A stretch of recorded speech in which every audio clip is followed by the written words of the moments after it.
Welcome back. I'm Gary Parr. And I'm Kim Williams.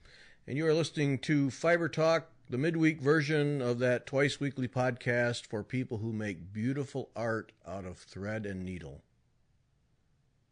I like that. Yeah. That's a good new one. I'm going upscale. Mm-hmm. Yeah. We're not stabbing things anymore? No. We're going upscale.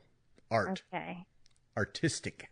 Yes. Very nice. Thank you. So, speaking of stabbing things, how's that for a segue? I wanted to ask you, and I'll tell you how that segue happened in a minute.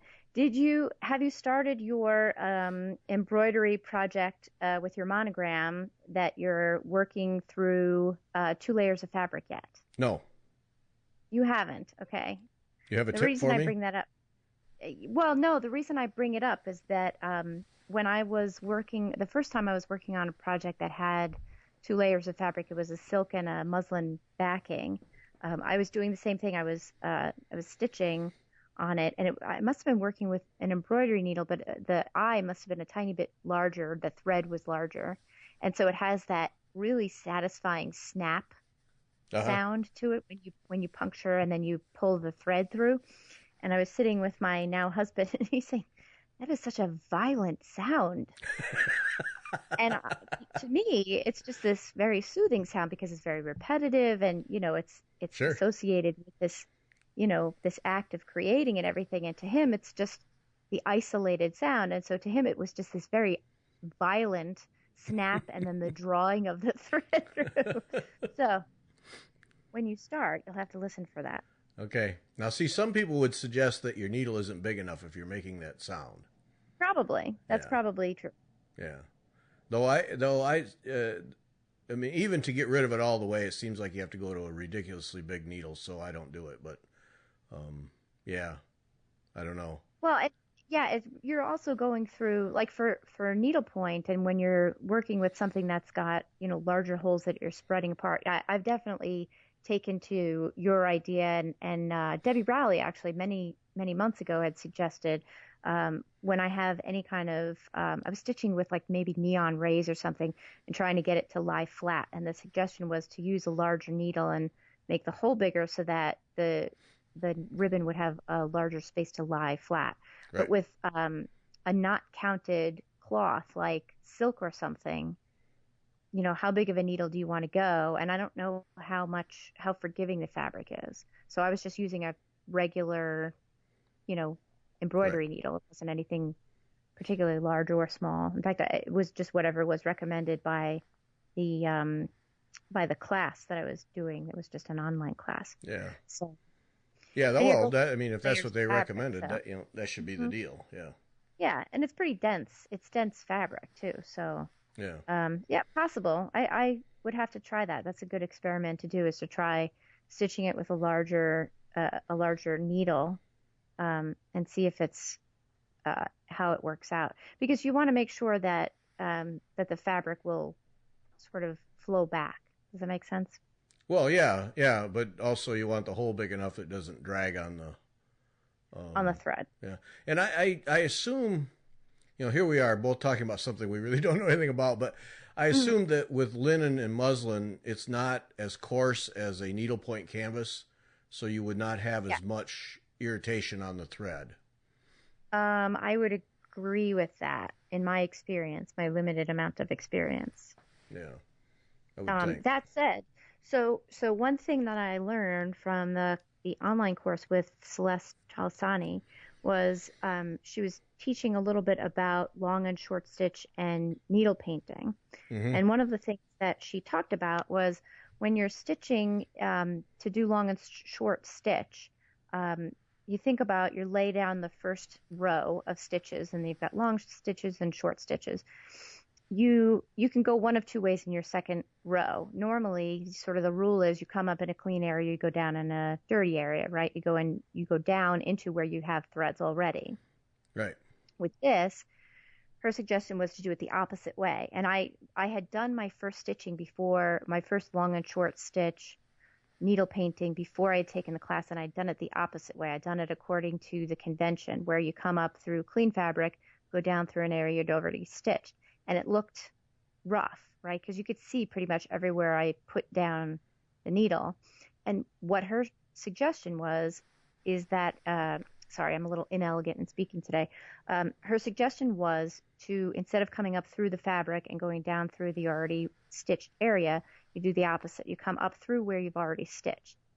And the idea is that you're trying to do the thing you usually try to avoid, which is you're trying to come up through the threads and fray them a tiny bit. And what you do by doing that is you blend the area that you've just come through. So the whole area becomes like a beautiful, very satiny area instead of seeing very distinct lines of where your stitches have gone in, if that makes sense. No, So it makes perfect sense. Yeah.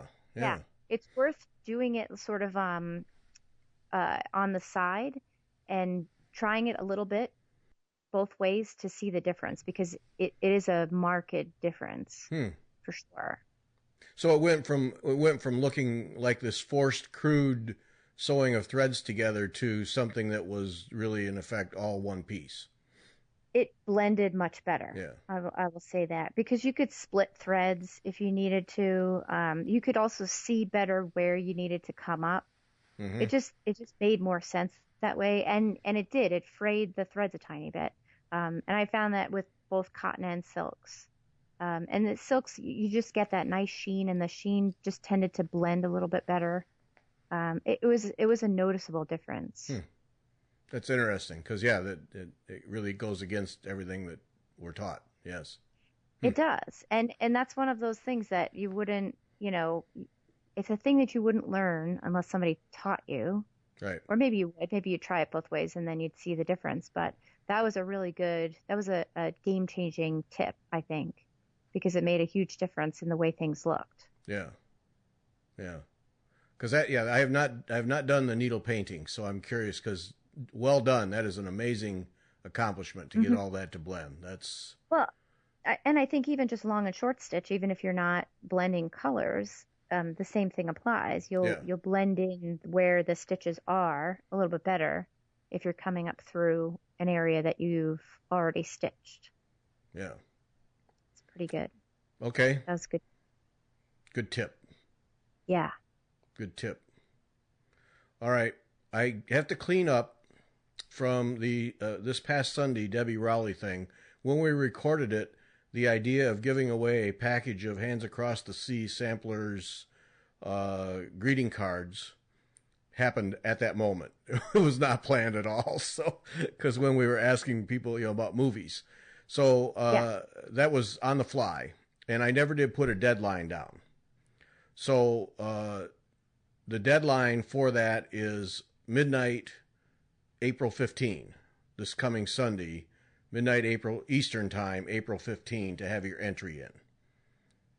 And then you will win, if I draw your name, then you will win a package of cards from the Hands Across the Sea. And they're beautiful cards. You got it. They are. Yeah. So we have a few entries so far. And I've been fascinated by the movies. Because the idea is movies that you can stitch with them on and don't have to look up every 3 seconds. Long minutes can go by without looking up, and you can keep up. So I listed them out because I thought it was interesting. So Vicky Palmer. Now this one, Vicky Palmer says Braveheart. Lots of battle action. Usually the battles are the same, which I think didn't speak well for the movie. But now I've never seen Braveheart. That is the one movie that, as I recall, it's quite long, and it's the one movie I want to see. But I want to see it when I can, when I can sit down for 3 hours and watch it. And I've just never gotten to that point because it seems to be a movie that is right up my alley. Have you seen it? I have seen pieces of it. It's one of those movies that's kind of on all the time. Yes.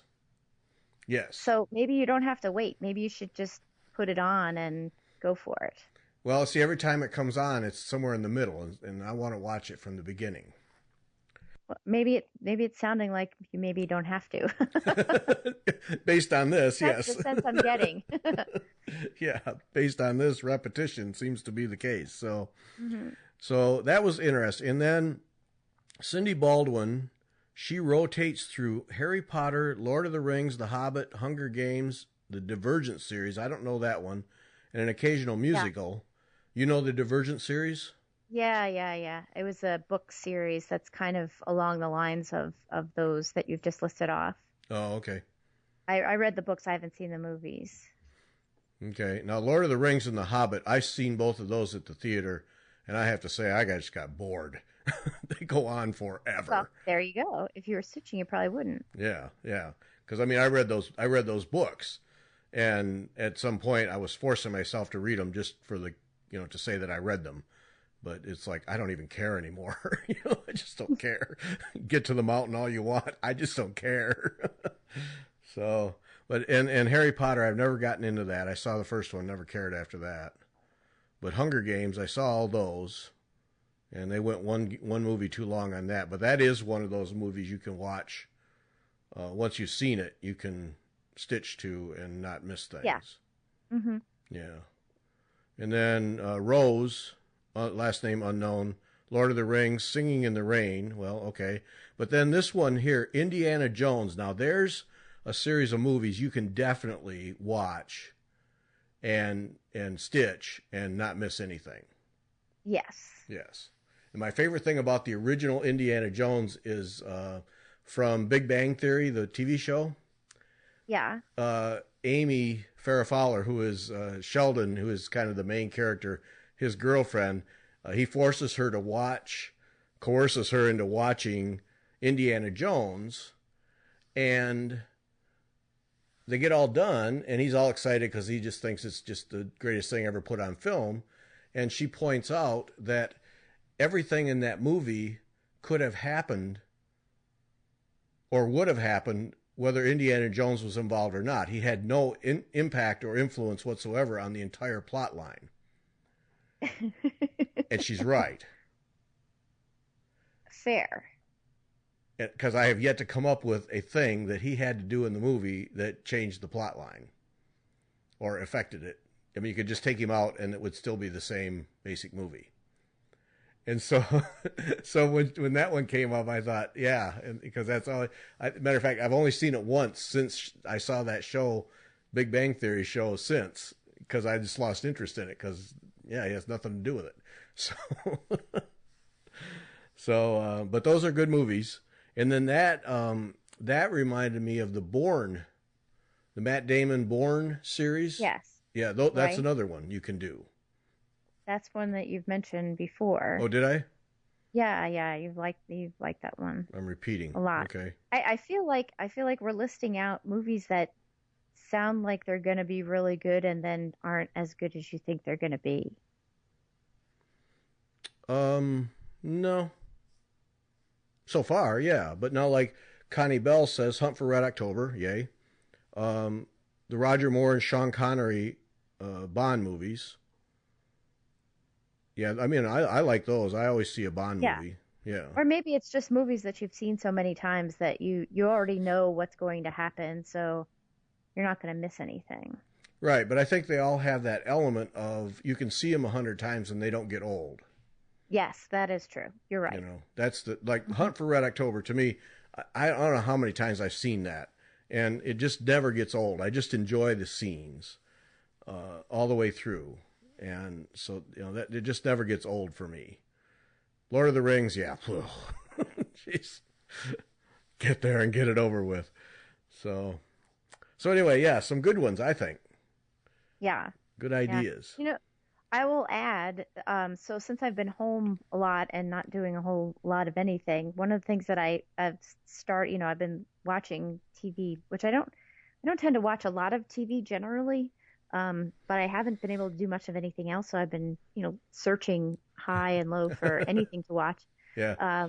So I watched. Good luck. I'm almost done. Yeah, I'm almost done watching, from beginning to end all over again, all of Breaking Bad, and that has been really great to stitch to because that's something that I could watch again and again, and you already know what's going to happen. You know where the really good scenes are, so you know when to kind of look up. So that's been really great, and it just goes on and on forever. So That's a pretty good one. Yeah. I like. Now, see, Marga and I have been, and Netflix and Amazon changed this game because of those series like that. Because Newsroom is one that we watched all the way through, and now we're watching a second time through, and just as good the second time. About that. Yep. Yeah. Yeah. Because that changes the game. Longmire is, I think that's on Netflix, about a sheriff in Wyoming, and 3 or 4 seasons of that. And oh man, I finished it, and I may just go back and watch it again. Same kind of thing. Yeah, there's enough dialogue to keep you going, and when the action comes, you can look up, and yeah.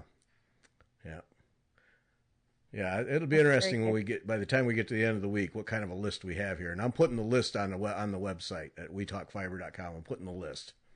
So, all right. Actually, what I should do is I'll put the list and then I'll add to it. So as you and I come up with stuff or other people suggest, we'll add to it. So okay. Yeah. Okay. That's what we're doing. Now, I tripped over this. Carol, I didn't trip over it. I found it because I was reading through Needlepoint Nation.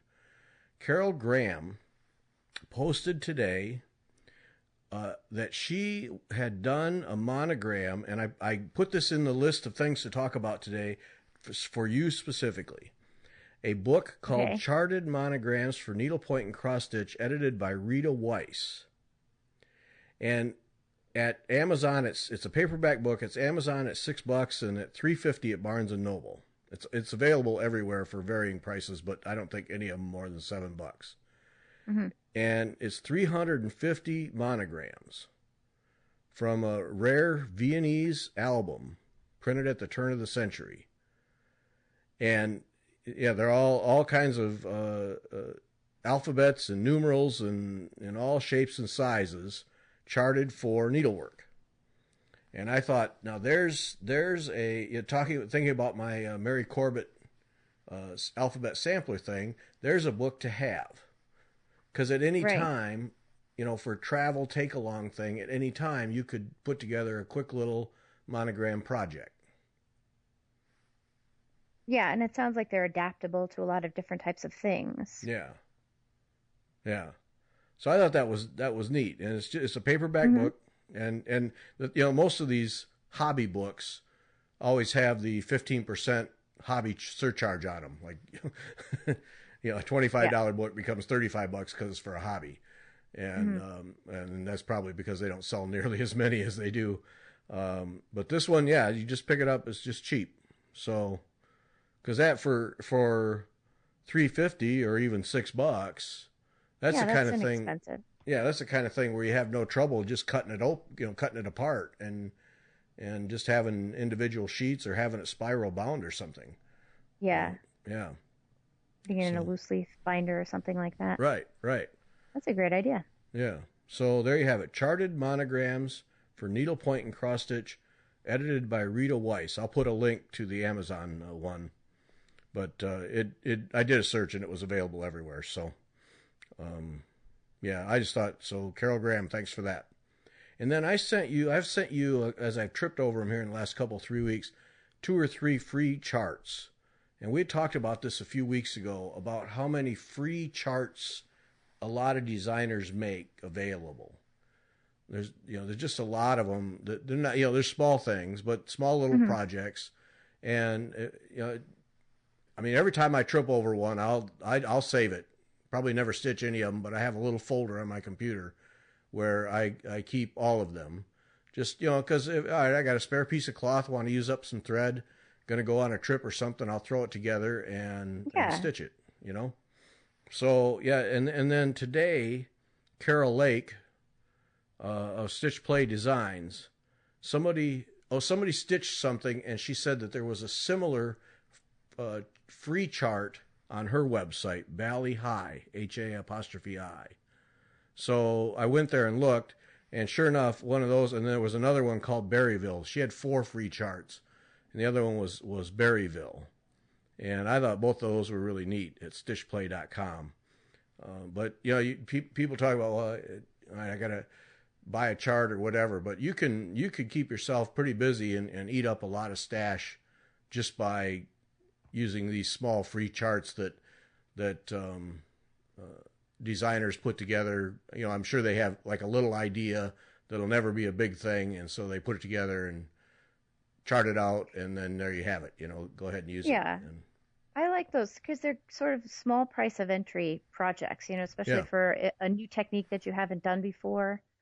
You know, if you want to work right. with a new fiber or you haven't worked with a particular type of something, you know, ground cloth, or even if you want to, you know, sometimes I'll look at something and it's in needlepoint, but I think it's a good idea, but I wonder if it would be a better, or what it would look like as an embroidery project, or as a cross stitch. Sometimes those things are nice to sort of look at that way, you know?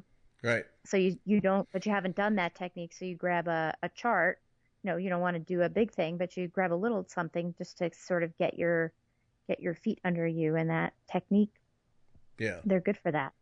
Well, and this Bally High one has a big old double fan double in the middle that we talked about with Debbie Rowley. There you go. And Mm-hmm. you know, it's just a simple little thing, but there's an excellent way without any investment. I mean, just a scrap of canvas and some thread that you can learn to do a big double fan double and really get some good practice. Like you said, it's just a good way to get some good practice. And when you're all done, you have a little something. So Right. And then, you know, if it's not your favorite, most perfect double fan double, you've only done a little one. And if you want to do it again, you do it again. right. Yep. So I just, yeah, look around. People, you know, and people post these a lot. The designers do. My favorite free one is the one that Debbie Rowley has on her homepage that you can get if you just put your name on her mailing list. And I think I've mentioned this before. I got that one and stitched it in the colors she recommended, and then had that put into a little square jewelry box and gave it to our daughter-in-law. And it worked out beautiful. It's, you know, typical Debbie Rowley, several stitches, different colors, a little Kreinik, and it really is beautiful. And that's you just got to give your name and address so that you keep up and learn about Debbie's new stuff, and there's no harm in that. No, And, certainly. But yeah, that's my favorite of the freebies, and it's little. I think it's like 4 by 4 inches. You know, just a simple little thing. So yeah, a lot of those. Good practice pieces. Yep. Okay, I finally got my Tulip needles. Ah, okay. Tell me about them. They did come the last Wednesday, the day after we recorded. Got them. First, I have to put a plug in for Hancock's of Paducah, Kansas. A little plug for them because their customer service is fantastic. Really, really great. Just really all the way around. So happy with them. So I'll be doing business with them, I think, in the future. But yeah, those needles. Yep, worth every penny. Yep. Really? Oh, they're like silk. They're just like silk going through canvas. Yeah, through cloth. Yeah. Yeah. And you got tapestry needles? I got both. Yeah. Tapestry and embroidery, because I'm going to use them on when I do the Mary Corbett thing. But tested them both, and yeah, they just slide through like glass. And those embroidery needles, ooh, are they sharp? Be careful. Yep. All right. Well, yep. That does it for me. I'm certainly going to have to. Yeah. No, I have to say, really nice. Like I mean, I like my Bowen needles. I really do. They're nice, but there's an extra little glide to these. They're ground polished vertically, according to the literature that comes with it. They're instead of around the diameter, they're polished from head to toe. So All right, that makes sense. So any grinding lines are going to just help the needle flow through. But they're just beautifully finished. You can just tell there's an extra element of quality in the finish. I mean, they're just smooth they're beautiful. Yeah. Yeah. Yep. I can see why Mary bought some and then bought some more and then bought some more. Yeah. Yeah. Yep.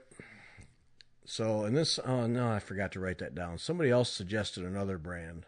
Now I have to look it up. Next week I'll have that. But I just didn't know that there were so many different kinds of needles. I thought it was John James and Bowen and then whatever else. But yeah, there's apparently this whole upper tier of really quality needles. So, yep. Well, now we know. And yeah, it's probably overkill, but who cares? You know what? If it makes your stitching better and it makes your life easier and it makes your hands more comfortable, then it's worth it. Yeah. Well, yeah, and in Mary's case, I think that's an interesting benefit is that her hand strain went away. Mm-hmm. Because I mean, I'd be surprised people like her who stitch all the time, like hours and hours every day. At some point, you hear it frequently about their hands get sore and tired, and I'm sure get even arthritic to a point. Yeah. Yeah. So anything that helps relieve that, I got to find somebody who can talk about ergonomics. I keep forgetting to do that. Yeah, that would be nice. Yeah, because there's a lot to be learned from good ergonomics that will help you stitch longer, but also not end up with repetitive injury things, repetitive, whatever they call it, where you get injured because you do the same thing a lot. Yeah, that. Yeah, yeah. There's another word I'm forgetting. I know. Don't ask me. This is no, I'm not going to ask you right now. No. I knew better than ask you. Well, and I think it's worth talking to somebody, and it doesn't even have to be an expert, really. Finding ways around. I don't want to use the word disability. That's words I've been using lately around here a lot. Finding ways around things that your body isn't doing very well. So if your hands are arthritic and your fingers are stiff, what things do you do to compensate for that so that you can keep stitching the way that you used to? Or maybe you're stitching a little bit differently, but so that you can keep stitching at all, Right. So it's not a matter of that you can't do it anymore. It's just that you have to learn a different way. So is it learning to hold the needle differently? Is it using a different kind of needle, maybe using a longer needle so it's easier to grasp? So what things do people do to make it easier to hold things? And so the reason it comes up for me is that part of this whole car accident thing, I lost some function, and my fine motor controls is really not as good as it was, and it's coming back. But gripping things with my fingers, and you wouldn't notice it, like to hold a pen or a brush or a utensil, you would never notice it. But to hold a needle and to put it into, a 22 count canvas, that's when you really sort of put your body to the test of what it can do. And so that's when I started noticing that, what, my hands aren't as dexterous as they were. So when that starts becoming an issue, what do people do to overcome that? So what little tricks do you find that you do? Yeah. Do you support your hand in a different way? Do you lean on things if you have a tremor? Like, what little things do people do to overcome? Because I think that's something that's really useful, because everybody's got something, if it's a little bit of a tremor or a little bit of weakness on one side of the body or the other, or stiffness in hands. I mean, this is all something that, that we all deal with. So, and I'm sure that everybody has a little thing that they've learned to do. And so, I mean, Tulip needles is a great example of that. If you just change the needle that you're using, it might be a lot easier to do what you need to do. So it would be worth having a repository of those sorts of things as well. What things do you do to make your stitching easier? Yeah. Yeah. Taking that a step further, I mean, I do a lot of cycling. Like I love to be out on the road on my bike for 3-4 hours, and I'm just fine doing that. I love it. And in the past year, I have felt my sense of balance, not on my bike, but my sense of balance, like putting on pants, and standing on one leg, I got to lean on something, or I start to fall over before I can get my leg in and back down on the floor, that kind of thing, has not been good. And I felt like the only real mobility I've had is straightforward, and the only range of motion was the range of motion required to turn the pedals. and my upper body and my core have just deteriorated to the point where there's enough strength there to ride on a bike, but it's just not good. So I'm on a mission. I went to a personal trainer because I didn't know, all I ever knew was what they, in terms of stretching or anything, all I ever knew was what I learned in high school gym class, toe touches, pull-ups, push-ups, that kind of thing. So I went to a personal trainer. I've been to her 4 times now. And I described, just as I did here, this is what I'm experiencing, and I think I need to change that and change it quickly because I'm getting older and I need to regain some flexibility and some lateral strength. And she, in 4 times, and then of course I've seen her 4 times, but then every morning when I ride my bike, then I'm putting in another hour afterwards of doing the things she's taught me. Remarkable in 2 weeks, remarkable change in how I feel. Remarkable in that she has, and it's all been lateral stretching, a lot of active stretching, and using light weights, and just all kinds of little things that she's taught me that now I can stitch longer, more comfortably already. And this is just, I'm putting a lot on 4 stays and 2 weeks of this, but I can't believe how much better I feel all the way around just doing some basic stretching things. I'm not in there lifting up barbells and all that kind of stuff. I mean, but it's stretching that is at times painful, but it has really made a difference for me, and already a little bit of more additional core strength. But it's that, and it's all that lateral movement. And one of the things she showed me, one thing I learned is that I've always known my left leg was lazy, and it's a lot lazier than I think it is, so it's getting to work out.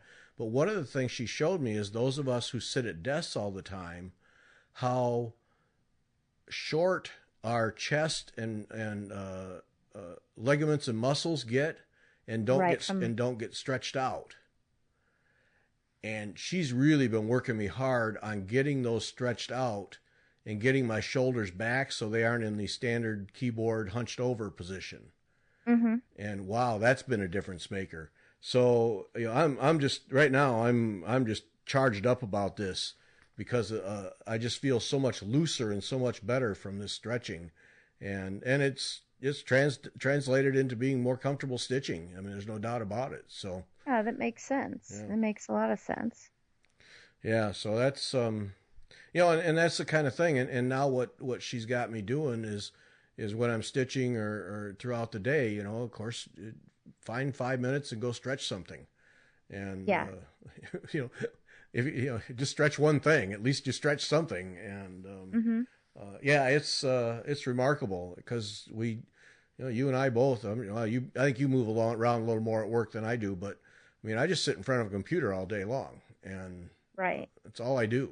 And I get up, every half hour or so just to give my eyes something different to look at, but that's all I do. And that's never good. So, big fan. And then you sit and stitch, right? And then, I know. Yeah. Yeah. Get done, have dinner, and then sit and stitch in the same position. Yeah, exactly. Right. Straining your eyes and yeah. I think that having a little bit of strength training is good for a lot of things. Yes. I wouldn't be surprised if it's good for needlework because it just brings your body into balance. You're strengthening muscles that you aren't using. So I think you're just more in alignment that way. Yeah. No, it's I just it's amazing to me, and I'm just getting started. But it's like you could just feel as I'm stretching, I could just feel things just kind of popping loose and stretching out, and you let go, and it's like, oh man, that feels good now. So, because I just felt like I was walking, like all my movements were in this really narrow, straightforward tunnel, and if I had to do anything to either side, it was just out of kilter. And That's all she does. She works just about everything I do is lateral movement, one way or the other, and yeah, it's working. You should go to a yoga class. My sister Nancy, she sings that song all the time, and I've tried it, and I have to say I had good success. I just couldn't keep up. I just didn't keep up with it. So you do that regular? I don't, and I think I might. That actually might be a really good idea for me to do, because I was doing weight training before, and I had to stop, since I've been sort of not doing anything. But doing yoga is really good for exactly that. It's strength, but it's also a lot of stretching. So it's really good for that. And if nothing else, it'll point out to you which areas of your body are not strong, and then you can go work on those. But yeah, as far as getting that kind of a stretch in, it's really good for that. Yeah. Yeah, I should probably go back and try that, because I had bought a DVD and was doing it for a short while, but I just didn't get into it. But the thing that amazes me about this, and of course now we've turned a stitching podcast into exercise, but the thing that amazed me about working with this trainer is I would work with her for an hour and could barely walk to the car and really didn't ever break a sweat. Yes. But thoroughly exhausted, stem to stern, Yep. Yeah. Yep. That doesn't surprise me at all. And you know what? It's not too off topic to talk about this, though, because I think it's exactly the same thing you were talking about with working at a computer all day. If you sit and stitch, you're in a weird body position sometimes, unless you talk about sitting in an ergonomic chair, but how many of us sit on a couch or in a recliner or in some way, and you're focused on what your hands are doing and what your eyes are doing, and you're not focused at all on what your body is doing. And then how many times do you stop stitching because you're stiff, or you've been watching a TV and you haven't gotten up and moved? And if and I notice this with myself, like, since I haven't been doing any weight training, I get tired stitching quicker because my muscles aren't strong enough, so they're not balancing me. So I'm just, all out of whack now.